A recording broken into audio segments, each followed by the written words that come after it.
छात्र आंदोलनकारियों की मांग और दबाव के बाद शिक्षा मंत्री धर्मेंद्र प्रधान ने इस्तीफा दे दिया। हालांकि यह कहना अधिक उचित होगा कि प्रधानमंत्री के निर्देश पर उन्होंने इस्तीफा दिया। यदि उन्हें स्वयं इस्तीफा देना होता तो वे पहले भी दे सकते थे, लेकिन लंबे आंदोलन के बाद आया यह इस्तीफा आने वाले समय में क्या राजनीतिक असर छोड़ सकता है, इसके संभावित नफा नुकसान क्या हो सकते हैं, आइए जानने की कोशिश करते हैं। नमस्कार, मैं हूं डॉक्टर गौतम पांडे और आप देख रहे हैं जीपीएन बिहार, सच्ची बात सटीक विश्लेषण। सबसे पहले यह समझ लीजिए कि धर्मेंद्र प्रधान के इस्तीफे से मोदी सरकार को कुछ राजनीतिक लाभ भी मिल सकते हैं और कुछ नुकसान भी उठाने पड़ सकते हैं। बहुत कुछ इस बात पर निर्भर करेगा कि इस्तीफा किन परिस्थितियों में हुआ, इसके पीछे क्या कारण रहे और उसके बाद सरकार कौन सी राजनीतिक रणनीति अपनाती है। भाजपा का अब तक का रिकॉर्ड रहा है कि उसके मंत्रियों के इस्तीफे अपेक्षाकृत कम देखने को मिलते हैं, इसलिए यह घटनाक्रम स्वाभाविक रूप से चर्चा का विषय बना हुआ है। सबसे पहले आपको बता दूं कि ओडिशा से आने वाले धर्मेंद्र प्रधान सिर्फ एक मंत्री नहीं थे, बल्कि संगठन और सरकार के बीच एक मजबूत कड़ी माने जाते थे। उज्ज्वला योजना और नई शिक्षा नीति एनईपी 2020 को लागू करने की प्रक्रिया में उनकी महत्वपूर्ण भूमिका रही। उनके कार्यकाल में इतिहास विषय के कुछ अध्याय हटाए गए और कुछ नए जोड़े गए, जिस पर राजनीतिक विवाद भी हुआ।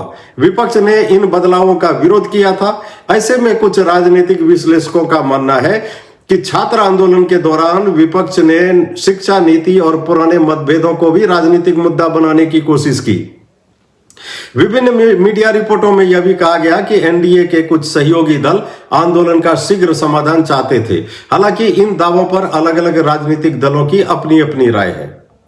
अब सबसे पहले बात करते हैं उन संभावित फायदों की जो इस इस्तीफे के बाद सरकार को मिल सकते हैं। पहला, यदि किसी बड़े विवाद या सार्वजनिक विवाद के बाद किसी मंत्री का इस्तीफा लिया जाता है तो सरकार यह संदेश दे सकती है कि उसकी व्यवस्था में जवाबदेही तय की जाती है। इससे सरकार अपनी छवि सुधारने की कोशिश कर सकती है। दूसरा, मंत्री बदलने के बाद मंत्रालय में नई कार्यशैली देखने को मिल सकती है।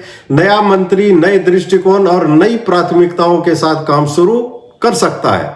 तीसरा, यदि सरकार महसूस करे कि किसी मुद्दे पर जनता में असंतोष बढ़ रहा है तो नेतृत्व परिवर्तन के जरिए राजनीतिक नुकसान को सीमित करने की कोशिश की जा सकती है।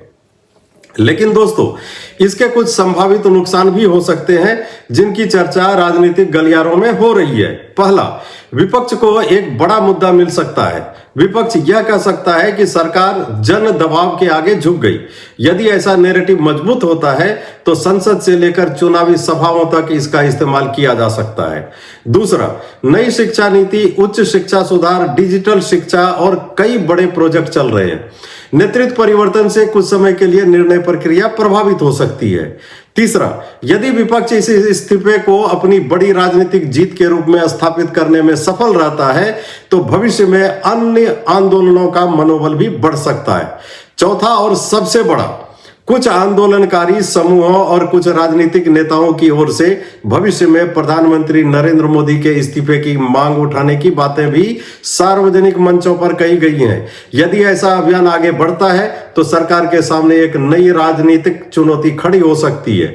हालांकि यह भविष्य की एक संभावना है, इसे निश्चित घटना नहीं माना जा सकता। लेकिन सवाल यह है कि क्या इस इस्तीफे के बाद मोदी सरकार संकट में आ जाएगी? मेरा आकलन है कि ऐसा मान लेना जल्दबाजी होगी। भारतीय राजनीति में मंत्रियों का बदलना कोई असामान्य बात नहीं है। सरकारें आमतौर पर विकल्प पहले से तैयार रखती हैं। भाजपा में भी कई अनुभवी नेता हैं जो किसी भी समय किसी मंत्रालय की जिम्मेदारी संभाल सकते हैं। यही कारण है कि इस्तीफे के तुरंत बाद नए मंत्री को जिम्मेदारी सौंप दी गई। हाँ, अल्पकालिक यानी कुछ समय के लिए राजनीतिक बहस जरूर तेज हो सकती है, लेकिन मुझे व्यक्तिगत रूप से नहीं लगता कि केवल इस एक घटनाक्रम का आगामी उत्तर प्रदेश विधानसभा चुनाव या अगले लोकसभा चुनाव पर निर्णायक प्रभाव पड़ेगा, क्योंकि आम जनता यह भी समझती है कि किसी पेपर लीक मामले में केवल मंत्री ही नहीं बल्कि परीक्षा आयोजित करने वाली संस्थाओं, प्रशासनिक व्यवस्थाओं और जांच एजेंसियों की भूमिका भी महत्वपूर्ण होती है। कई परीक्षाओं में गड़बड़ियों की खबरों के कारण लोगों में पहले से नाराजगी थी, इसलिए आंदोलन को व्यापक समर्थन मिला। अब सबसे महत्वपूर्ण बात, यदि सरकार आंदोलन से जुड़े मामलों में एफआईआर वापस लेने का निर्णय करती है तो सबसे बड़ा प्रश्न यह होगा कि किन मामलों में। यदि केवल शांतिपूर्ण प्रदर्शनकारियों पर दर्ज सामान्य मामले वापस लिए जाते हैं तो इसे लोकतांत्रिक समाधान के रूप में देखा जा सकता है, लेकिन यदि हिंसा, पुलिस पर हमले, सार्वजनिक संपत्ति को नुकसान पहुंचाने या अन्य गंभीर आपराधिक आरोपों वाले मामलों में भी बिना अलग कानूनी समीक्षा के कार्रवाई वापस ली जाती है तो सरकार को कानून व्यवस्था और न्याय व्यवस्था को लेकर गंभीर सवालों का सामना करना पड़ सकता है। आपकी क्या राय है? क्या यह इस्तीफा मोदी सरकार के लिए सही फैसला था या इससे भविष्य में सरकार को राजनीतिक नुकसान हो सकता है? अपनी राय कमेंट बॉक्स में जरूर लिखिए। अगर आपको यह विश्लेषण पसंद आया हो तो वीडियो को लाइक करें, चैनल जीपीएन बिहार को सब्सक्राइब करें और बेल आइकन जरूर दबाएं। धन्यवाद। जय हिंद।